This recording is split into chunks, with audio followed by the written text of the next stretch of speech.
Aqui no livro da Gênesis, nós encontramos Deus fazendo para Abraão, ou levando Abraão a uma prova.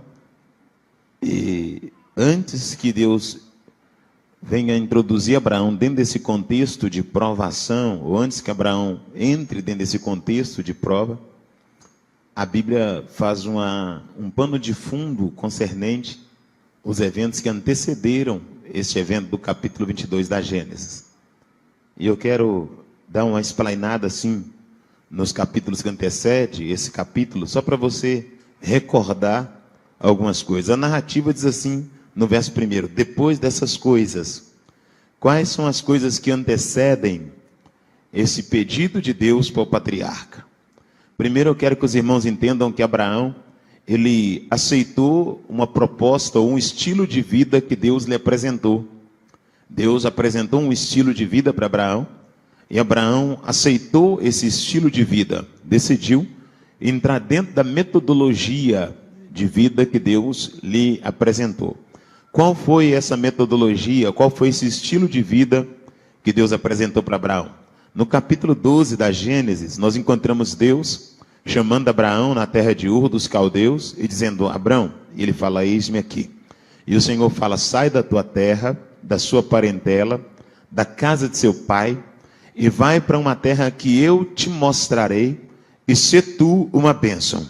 Deus então convidou Abraão para sair de dentro do seu contexto geográfico, abandonar os seus relacionamentos interpessoais, deixar toda a sua história construída no longo da sua vida dentro da terra de Ur, e sair em busca de uma terra que ele não conhecia, debaixo de uma promessa que ele não via, mas que era real, porque o próprio Deus havia verbalizado que seria com ele. Abraão, quando ouviu de Deus essa proposta, esse estilo de vida, Abraão sai da sua terra, deixa a sua parentela. A Bíblia diz que foi com Abraão o seu sobrinho Ló. A palavra de Deus diz que quando Abraão começa a peregrinar, multiplicam-se os gados de Abraão, multiplicam-se os gados de Ló. E a Bíblia diz que quando Abraão percebe que havia multiplicado os gados de ambos, e que os pastores de ovelha também haviam multiplicado, para que não houvesse contenda entre eles, Abraão chamou Ló e falou, parentes somos, para que não haja contenda entre mim e ti, toda a terra está diante de ti. Se tu fores para a direita, eu irei para a esquerda. Se tu fores para a esquerda, eu irei para a direita, porque parentes somos. A Bíblia diz que quando Abraão chamou Ló para essa demanda de separar-se um do outro, Ló visualizou as campinas de Sodoma e Gomorra. Quando Ló visualiza as campinas de Sodoma e Gomorra, ele fica enamorado pela estrutura de Sodoma e Gomorra. Sodoma e Gomorra era uma cidade que estava passando por um processo de crescimento, como se fosse uma megalópole desenvolvendo. E quando Ló visualizou aquele crescimento instantâneo de Sodoma e Gomorra, veio sobre Ló a concupiscência dos olhos, a paixão. E quando ele apaixonou com a estrutura, com o crescimento de Sodoma e Gomorra, a Bíblia diz que ele colocou suas tendas na entrada da cidade, e a palavra do Senhor diz que a cada dia Ló ia descendo com a sua tenda até chegar no centro de Sodoma e Gomorra, e a Bíblia diz que ali ele perdeu a sua família, ou foi dizimada a sua família, como nós conhecemos. No capítulo 14 da Gênesis, Abraão ainda está caminhando, e a Bíblia diz que houve uma guerra entre os príncipes da terra, e quando houve essa guerra entre os príncipes da terra, no capítulo 14 da Gênesis, a palavra do Senhor diz que Abraão encontrou-se com Melquisedeque. Melquisedeque, ele é príncipe de Salém. Salém era o antigo nome de Jerusalém. Jerusalém é uma junção de palavras. Jeru é um sufixo, Salém é um prefixo. Jeru quer dizer cidade, Salém quer dizer paz. Abraão devolveu o dízimo para Melquisedeque. Melquisedeque é um sacerdote que não tem uma árvore genealógica, que não tem pai e nem mãe. Ele não tem uma característica cromossômica e biológica terrena. É um sacerdote que tipifica a figura de Cristo no Velho Testamento. Quando Melquisedeque recebe o dízimo de Abraão, ele dá para Abraão o pão e o vinho, que tipifica e simboliza uma ceia no Velho Testamento. Abraão recebe o pão e o vinho de Melquisedeque, recebe uma bênção de um sacerdote, que é uma tipologia de Cristo. Agora Abraão tem a bênção sacerdotal e tem a chamada de Yahvé, a chamada de Deus. No capítulo 15 da Gênesis, nós encontramos Abraão já rico. Deus havia aumentado a fazenda de Abraão, prosperado Abraão em todos os sentidos. Quando a Bíblia fala de fazenda no Velho Testamento, ela não fala de terra demarcada por piquete, nem de extensão geográfica de terra. Fazenda no Velho Testamento é servos, servas, ovelhas, gados, filhos, e Abraão já tinha servos, servas, ovelhas, gados, e não possuía por enquanto filhos, mas dentro da casa dele ele tinha Eliezer Damasceno, o servo mais antigo da casa, que administrava tudo quanto Abraão, o patriarca, havia conquistado. Depois que Abraão já estava abastado, bem rico, porque Deus havia enriquecido Abraão, e antes de pregar essa noite eu quero te explicar duas palavras diferenciadas. Riqueza é o acúmulo de bem, prosperidade é a ausência de necessidade. Prosperidade é quando Deus te dá aquilo que você precisa, na hora que você precisa. Riqueza é quando você tem algo entesourado, acumulado, guardado para um determinado tempo. Então prosperidade é ausência de necessidade. Abraão aqui, ele não era somente próspero, Abraão aqui ele era rico, porque Deus havia multiplicado a sua fazenda, multiplicado os seus servos, as suas servas.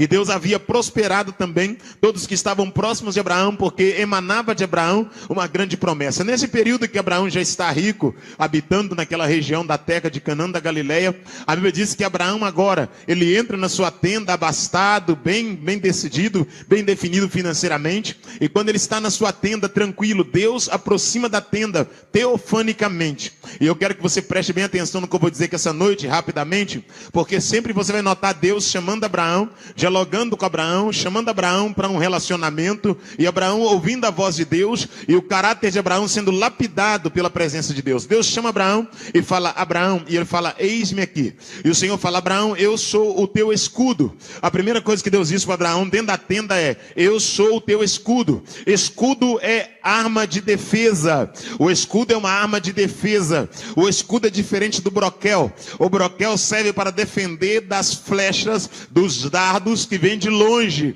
O escudo é uma arma de defesa que te defende do adversário de perto. O escudo é para defender da espada. A Bíblia diz que o Senhor falou com Abraão, eu sou o teu escudo. Deus está dizendo, eu sou aquele que te defende dos adversários que estão perto de você, daqueles que estão perto de você, próximos de você. Eu defendo você daqueles que estão perto de você.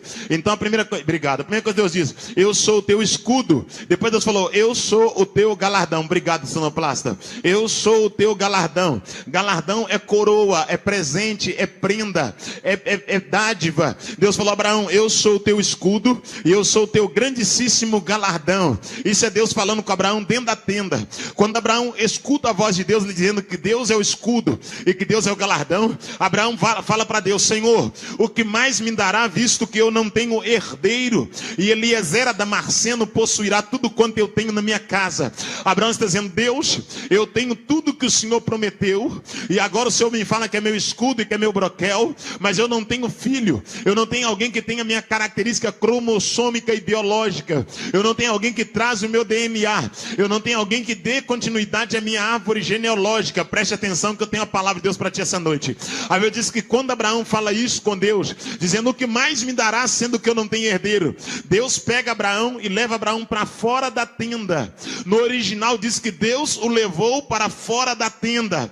Quando Deus leva Abraão para fora da tenda, Deus está tirando Abraão do lugar que limita a visão. Abraão estava dentro da tenda, a visão de Abraão estava condicionada, estava limitada. E antes de pregar aqui essa noite, quero que você entenda que uma das coisas que impede o homem de receber milagre é quando a visão do homem está limitada, quando a visão está condicionada a um tempo, quando a visão está condicionada a algo. Deus está ampliando a visão de Abraão, está tirando ele do lugar que limita a visão e mostrando para ele que aquilo que ele, Deus, tinha era maior que aquilo que Abraão imaginava. Quando Abraão sai para fora da tenda, Deus fala, Abraão, olha para os céus e conta as estrelas, se é que pode contar, porque assim será a sua posteridade, ela possuirá a porta dos seus adversários, e Eliezer Damasceno não será o seu herdeiro, mas das tuas entranhas virá um que possuirá tudo quanto eu tenho te dado.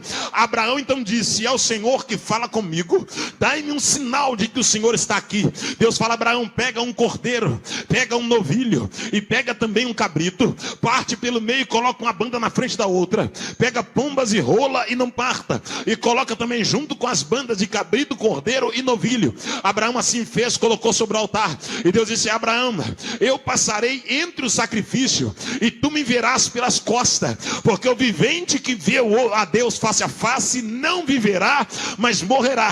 Tu esconderás atrás da penha e eu passarei, e quando passares pelas costas, firmarei contigo uma aliança. Abraão então escondeu atrás da penha. Quando eu falo de penha, eu falo de rocha. Quando eu falo de rocha, eu falo de ligar firme. Quando eu falo de algo firme, eu te trago a memória que Jesus Cristo é a pedra de esquina, rejeitada pelos homens, mas aprovada por Deus.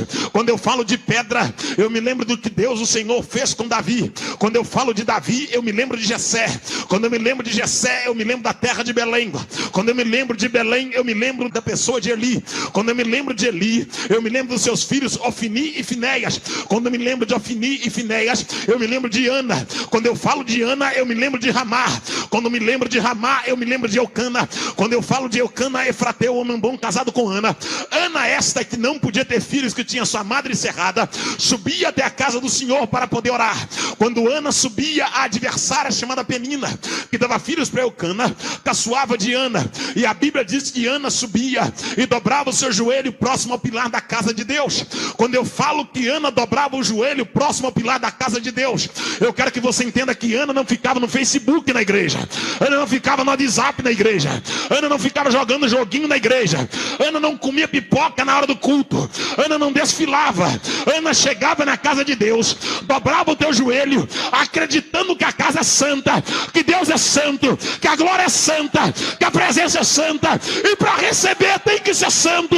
E se é santo é consagrado, se é consagrado é separado, se é separado é diferente. E mandar a sai, e mandar a sai, remácia, andarai que assédia. Fecha os seus olhos, cubra a tua cabeça, deixa bom o som, depois eu te dou um abraço e minha tinta não solta. Amém? Depois eu vou te dar um abraço gostoso em nome de Jesus Cristo. Vem comigo, por favor. Quando Ana subia para poder orar na casa de Deus, a Bíblia diz que Penina caçoava de Ana. E nesse período que Penina caçoava de Ana, Ana não podia ter filhos, não podia gerar, não podia conceber. Vou explicar para ti algo aqui essa noite. A palavra conceber é diferente da palavra dar à luz. A palavra dar à luz é jogar para fora aquilo que é gerado. A palavra conceber no Aurélio quer dizer gerar em trevas, gerar nas entranhas, gerar no oculto, no escondido, terra. Vem comigo, por favor, que eu vou te explicar. Ana dobrava o joelho, e quando ela dobrava os joelhos na casa do Senhor, a Bíblia Sagrada diz que a sua boca abria, a língua vibrava, os dentes apareciam, a lágrima descia na face, banhando o seu rosto, mas não se ouvia o som da sua voz. Nesse período que Ana orava no pórtico da casa do Senhor, e não se ouvia sua voz, Eli achou que Ana estava bêbada, e disse: estás tu embriagada, Ana, sendo essa a terceira hora do dia? E Ana disse: eu não estou bêbada, mas sou uma mulher de coração contrito, de espírito quebrantado, e eu tenho derramado as minhas petições perante o Senhor. A Bíblia diz que Eli estendeu sua mão e falou que o Senhor lhe conceda a sua petição. Ana desceu para Ramá, coabitou com Eucana. A Bíblia diz que Deus fez Ana dar luz.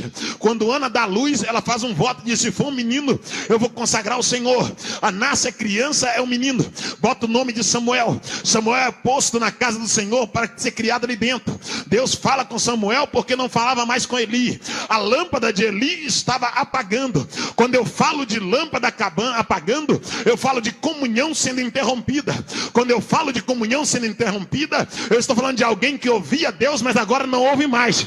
Alguém que Deus falava com ele, mas agora não fala mais. Alguém que tinha comunhão com Deus, mas agora não tem mais. Sabe por que Deus faz isso, irmão? Porque Deus não depende de mim, nem depende de você. Porque Deus usa quem está na brecha, quem anda em santidade. Deus não tem compromisso com o nome do homem, Deus tem compromisso com o nome dele, aleluia. Porque o nome de Deus é nome acima de todo nome, para que o nome de Jesus, todo joelho se dobre, quer nos céus, quer na terra, quer debaixo da terra. Deus para de falar com ele. Nesse período que Deus não fala mais com Eli, já vou pregar, vamos lá. Nesse período que Deus não fala mais com Eli, a Bíblia diz que Deus agora abre diálogo com Samuel. Samuel é o primeiro profeta, aleluia, e o último juiz. Esse Samuel vai ter a oportunidade de ir até a casa de Jessé e ungir Davi. Esse Davi torna-se rei de Israel. Esse Davi, que é rei de Israel, vai ter a oportunidade de assentar na cadeira no lugar de Saul. Esse Saul, que assentava na cadeira outrora, era pai de Ofni e de Finéias. Esse Ofni e Finéias traziam uma arca da aliança, que simbolizava a presença de Deus entronizada entre os querubins. Só que agora Deus remove a família de Eli e coloca a família de Jessé, por sinal Davi como rei de Israel, porque Deus não tem compromisso com família.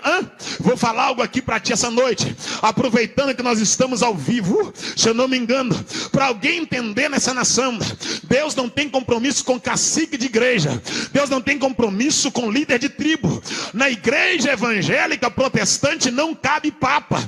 Nós não temos papa no nosso meio, nós temos adoradores. Se tiver em santidade, Deus fala contigo. Se tiver em pecado, Deus não fala com você. O teu nome não é maior que o nome de Deus. A igreja não depende de um homem, a igreja depende de um povo santo e de um Deus poderoso que visita esse povo e derrama sua glória sobre um povo santo, um povo que tem temor da presença dele.